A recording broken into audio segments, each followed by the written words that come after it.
Good morning, everyone. I'm Carol McNeil. And I'm Evan Sullivan. Welcome to CBC News Sunday. Coming up on CBC News Sunday. It's 420! Celebrate your freedom! Vancouver's Marc Emery is the self-proclaimed worldwide leader of marijuana culture. He admits to selling millions of seeds per year into the United States. They say these things as if that's a crime. Will Canada hand him over to the U.S., even though the Canadian authorities practically ignored his activities and taxed his profits from selling marijuana seeds? I consider myself one of the leading citizens of this country who's only made contributions and never asked for anything back. Good morning, everybody. Good morning, everyone, and good morning to you. Great character this morning as someone who's really about to be at the heart of a the drug battle. Exactly, and tomorrow the U.S. war on drugs comes to Canada. The Americans are coming after one of their most wanted alleged drug traffickers. He's Marc Emery of Vancouver. The Americans want him extradited on marijuana-related charges. They say he's the #1 seller of marijuana seeds into the U.S. Emery doesn't deny those charges, but he does deny he's a criminal. This morning, a feature interview with the man they call Canada's Prince of Pot. Okay, so how would you describe this? Well, this is the citadel of all things cannabis. This is the epicenter of the cannabis culture. Many people come on pilgrimages around the world to come and visit the place. If Marc Emery is a drug dealer, he certainly doesn't operate in the shadows. He's a promoter and a salesman. His product? All things related to marijuana. These are what you call bongs. A bong is a word that derived in the 1920s from the opium gong. So all these things are made of marijuana. Marc Emery is also a political activist. He's the leader of the BC Marijuana Party. His store also serves as his headquarters. In the back, there's a lounge for people who want to smoke up. You just have to be over 18 and pay $5 an hour. Have the police ever raided this place? No. No. No. Would they be able to? I mean, well, we don't sell any marijuana. That's true. Marc Emery sells marijuana seeds. Millions of seeds over the internet. Emery is so open about his business, he even files taxes. He says he's paid over $500,000 in personal income tax to the Canada Revenue Agency. And they were always excited. No one ever said it's illegal.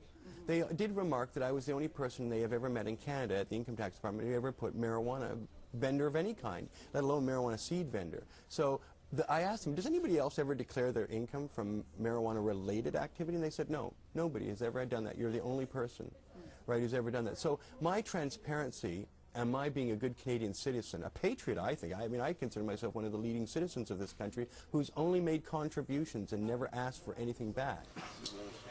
Why is he so transparent? Emery believes he's not doing anything wrong, and that every person should have the right to smoke pot if they want to. I'm not defending anything unsavory or even advocating drug use. I'm just saying people shouldn't go to jail. There's 250,000 people around the world in jail for marijuana alone right now. There's 55,000 people in jails in the United States at any one time for marijuana, and there's thousands in jail in Canada for marijuana. And so this is a good thing to dedicate your life to. Celebrate your freedom! Emery has been arrested in Canada 22 times for pot-related charges. He's never spent more than a couple of months in jail. Most of the time, he just gets fined. But things changed in 2005. The U.S. Drug Enforcement Agency, with the help of Canadian police, arrested Emery and 2 of his employees. The charges? Conspiring to manufacture marijuana, conspiring to distribute marijuana seeds, and conspiracy to launder money, all related to his seed-selling business. The penalty? 10 years to life in prison. USA, go home! USA, go home! USA, go home! You are designated as one of the U.S. Attorney General's most wanted international drug traffickers, one of 46 in the world and the only one from Canada. I know. They say these things as if that's a crime. The fact is, I sent seeds to consenting adults in the United States over some invisible line that doesn't even exist. But as far as the American justice system is concerned, that line does exist. It's called the border of the United States. Todd Greenberg is the federal prosecutor on Emery's case. How much marijuana has been grown and sold in the United States because of Marc Emery's seeds, in your estimation? You know, it's very difficult to estimate. He admits to selling millions of seeds per year into the United States.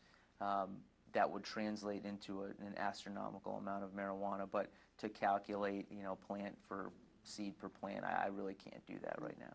How do you prove that the seeds come from a particular place and those seeds have gone on to manifest into marijuana plants? Sure, yeah, I can't comment in detail with respect to the evidence in the case, but I can say generally that at marijuana grow operations throughout the United States, we have seized evidence which links directly the marijuana plants that we seized, that law enforcement seized, to seeds that were supplied by Mr. Emery. For example, in 2004 in Virginia, police say they discovered a grow-op. They found 279 pot plants, guns, and cocaine. They also say they found correspondence between the grower and the man who sold them the seeds, Marc Emery. The DEA would argue, and has argued, that the seeds that you have sent to the United States have resulted in something like $2.2 billion worth of marijuana plants. Anybody who's buying seeds is just starting out.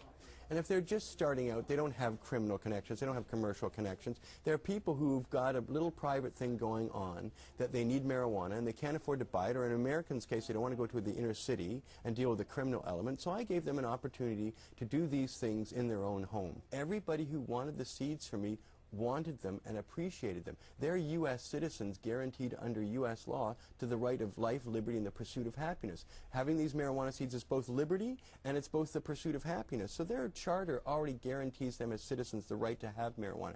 It's the ideology of the U.S. federal government and its war on drugs that's declared war on their own U.S. citizens. And in turn, Emery has declared war on the government here and in the U.S. We are imprisoned. We are hounded down. We are treated like dirt.